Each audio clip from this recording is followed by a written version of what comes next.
Good afternoon. We have the chance today to speak with Dr. Peter Doran. He works at the School of Law at Queen's University in Belfast. He also works with the Senator George Mitchell Institute for Global Peace, Security and Justice. He has a number of publications, a large number actually, including, for example, articles on environmental philosophy, the art of life in a world of limits, and care of the self, care of the earth, a new conversation for Rio Plus 20. Dr. Doran has just come out with a new book called The Attention Economy. What we'd like to do first, Peter, is to ask you a little bit about your background and how you got into your environmental work. Okay. Well, it's lovely to see you again, Philip. I really enjoyed meeting you, and I'm delighted to have the opportunity to take up the conversation. First of all, I suppose the formative experience that I often refer to, having grown up in Northern Ireland in a context of conflict, virtual civil war, if you like, that's been a formative experience in terms of my political engagement. And I guess many people will know that we have experienced civil conflict and political instability, which was a very immediate experience as part of my childhood, but also a very key learning experience in my career, my first career as a journalist. I went into journalism when I left school at the age of 17 and spent a number of years treating the world as my university. And I was always interested in both the local elements of the conflict, but what the conflict was pointing to in terms of what a peaceful, normal, democratic and just society might look like, because those questions were never straightforward in the minds of those who were in the thick of a constitutional meltdown, if you like.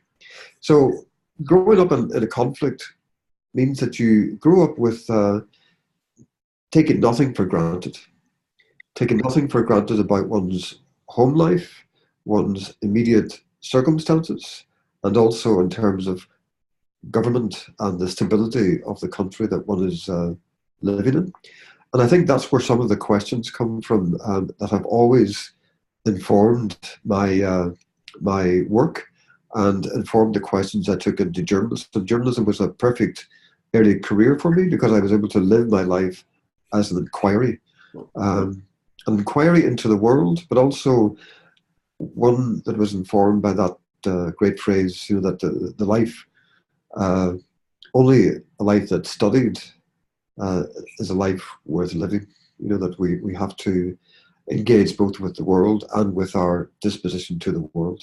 So that's where I come from. And even in my journalism, I noticed that there was issues around quality of life, issues around nuclear proliferation, issues around ethical investment coming to the fore, even in the midst of very extreme local conflict. Mm-hmm. How did you make the transition from this justice work in journalism to the focus on ecological issues that we find in at least some of your work? What led you to that, and what opportunities did you have to be involved in these broader ecological issues?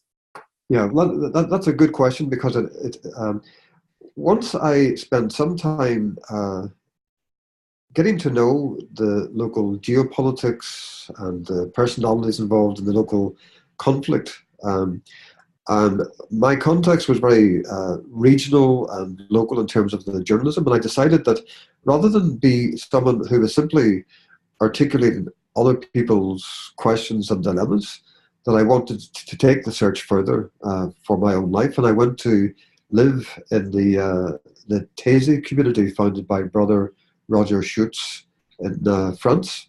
It's a monastic community which has drawn young people since the end of the Second World War, committed to theological reflection, spirituality, a very deep contemplative spirituality, but also working and standing alongside those who are most exposed in the world to poverty, conflict, and environmental injustice.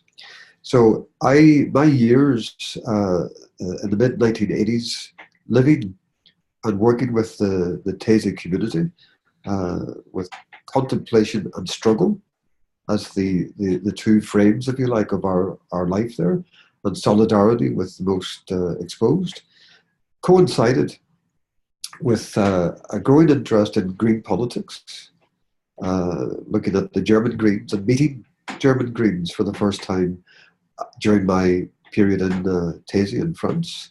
And also it coincided with the publication of the Brundtland Report and the Brundtland Commission. And as I reflected on my life and life's purpose, if you like, I realized that so much of what I had become interested in and engaged with was contained both within the Green political movement, and the spiritual, and you might say the meaning around green politics, the meaning that is derived from the practice of ecological activism. But I suppose affirmed by the importance and the centrality of the Brundtland Report, which I found particularly provocative. And during my time in Taize, I prepared exhibitions and invited others to discuss, to link their lives in Taize and their reflection with some of the key messages from the Brundtland Commission. And when I returned to Ireland, I had two broad trajectories. One was to form the Green Party in Northern Ireland. I was already active in the Republic of Ireland, which I did. And I also then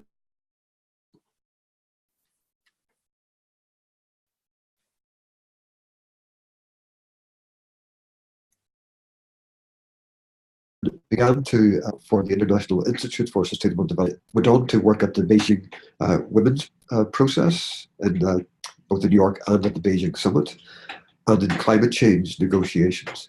So these interests that I pursued after leaving the Taize community after my 3-year voluntary stint provided opportunities to bring these interests together.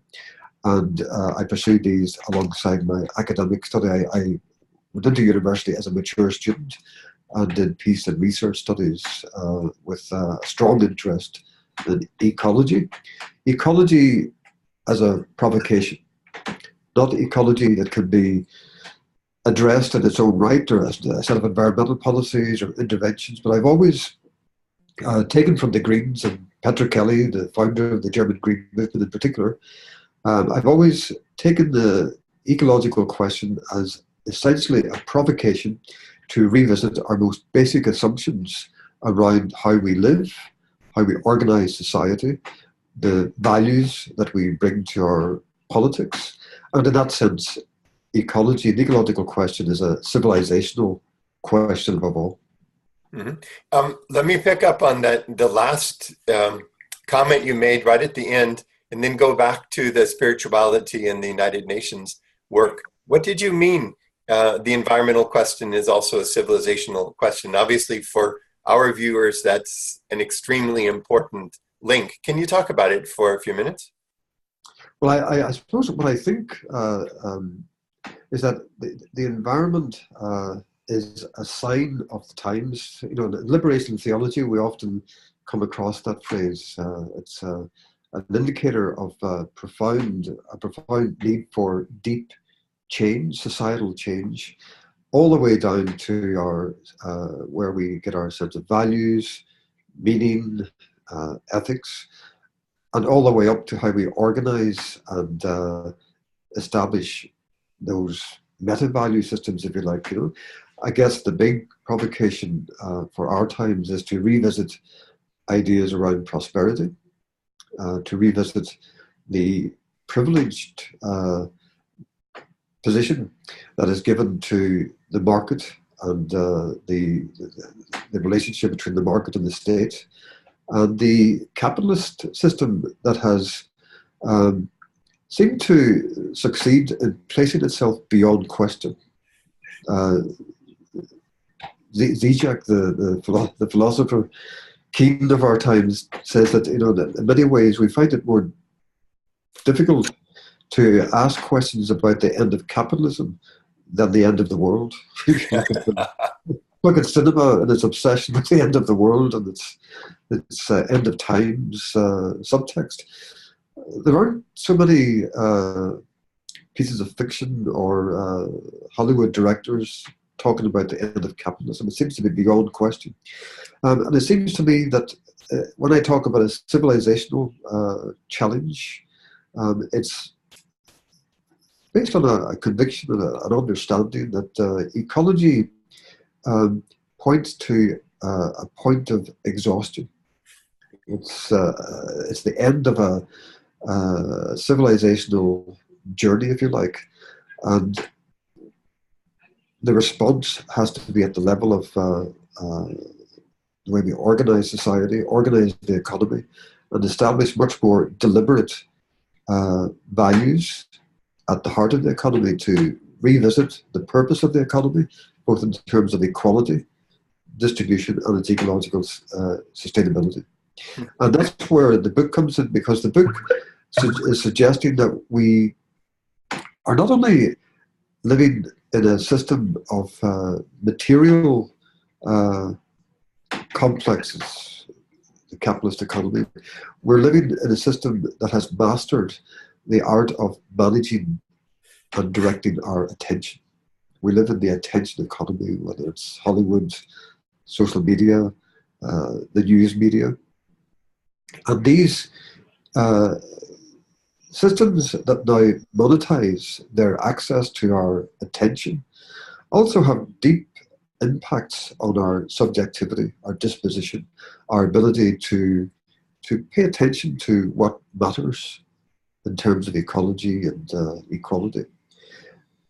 There's a writer, Peter Hershock, who's been a big influence on me. He's been here to Queen's. And he goes so far as to suggest that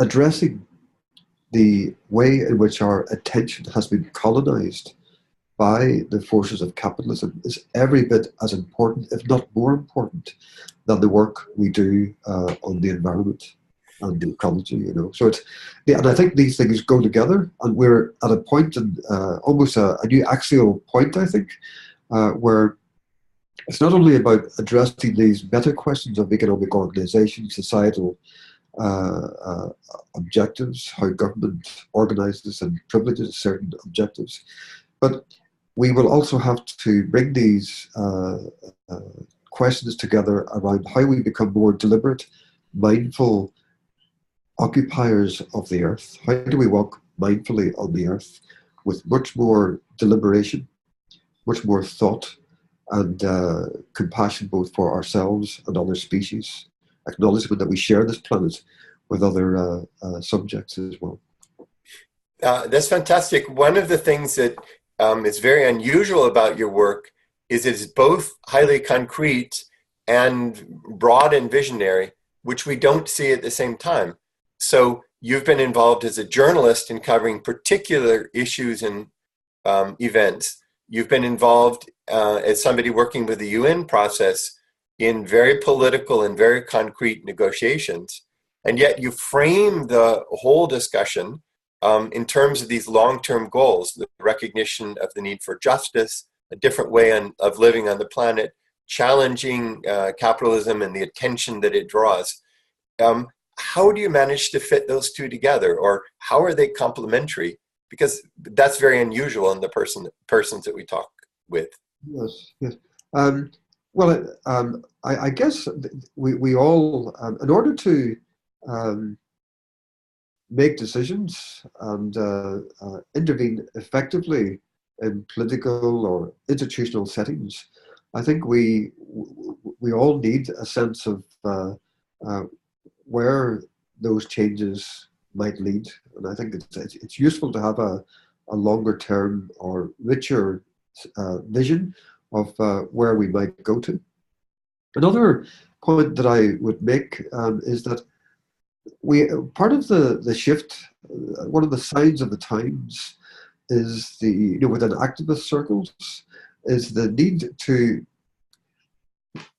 as we pass from the age of meta-narratives and setting lots of priorities aside, including our well-being, while we wait for the revolution, I think part of the moving beyond that sense of the meta-narrative, the inevitability of the revolution, or that sense that history is a tide that's going to take us there to the big transition.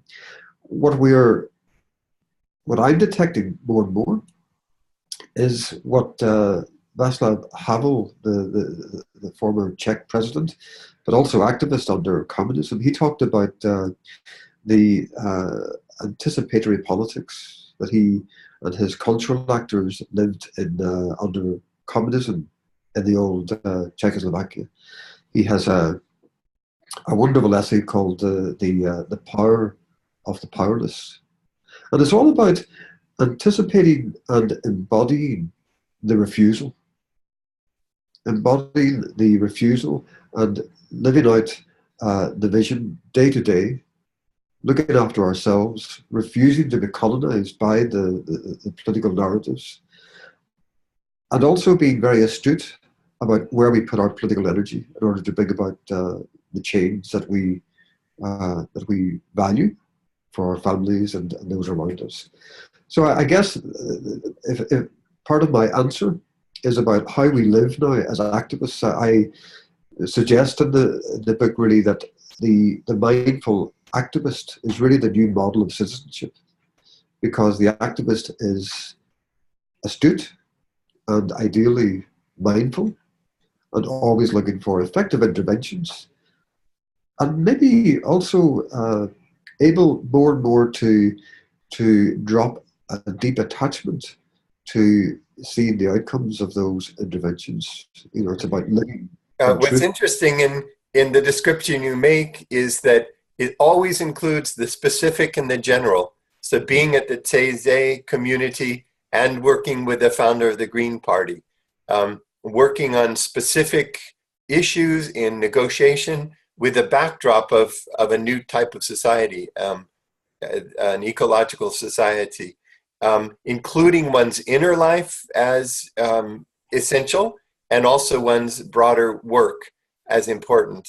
If you had just a minute to describe what you think are the major steps from today toward a sustainable society, perhaps in an area like economics or whichever one you wanted to focus on, what are some of those major steps that one could envision starting from the present and moving us closer to something that's sustainable?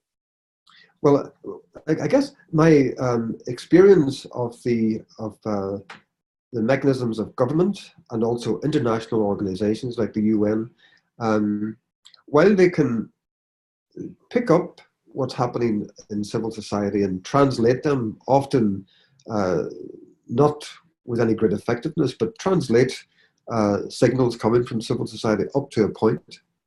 My current and most exciting prospect for change, I would see as the global commons movement, because the commons movement and the movement of commoners is an embodiment of the pushback against neoliberalism, the enclosure of our commons, whether they're in the fields of information, goods and services, public spaces. So I think there's, alongside these institutional conversations going on all the time at UN level, the rhetorics within government, there's a bottom-up movement that is beginning to name some of the economic pathologies, especially around ownership, exclusion, control, privatization. Those issues are being named by a very popular movement. And what is distinctive about the commons movement is that it's also paying attention to the human disposition. What is the worldview? what attitudes and dispositions do we need to cultivate in order to recognize the commons, the connections, what Thich Nhat Hanh describes as interbeing, all those connections that actually constitute us as human beings and constitute the lives that emerge every second of our existence. How do we cultivate the lives that will care, sustain, and share those resources more sustainably? Thank you, Peter, for taking the time to talk with us. I think I've rarely met a person who's so clear on the long-term goals and vision. Commoning is a radical switch. The movement away from capitalist domination is a radical switch. So you're able to work in the details of that transition, and you have an incredibly clear sense of where the entire thing is pointing. I hope we'll have a chance to, on a more personal note, to work together in the future. I'd love it if our work with EcoCiv could find ways to support yours. And it's obvious that your vision has so much to offer to what we do. So let me just say thank you very much, and I look forward to continuing the discussion. Thank you, Philip. That's been a pleasure.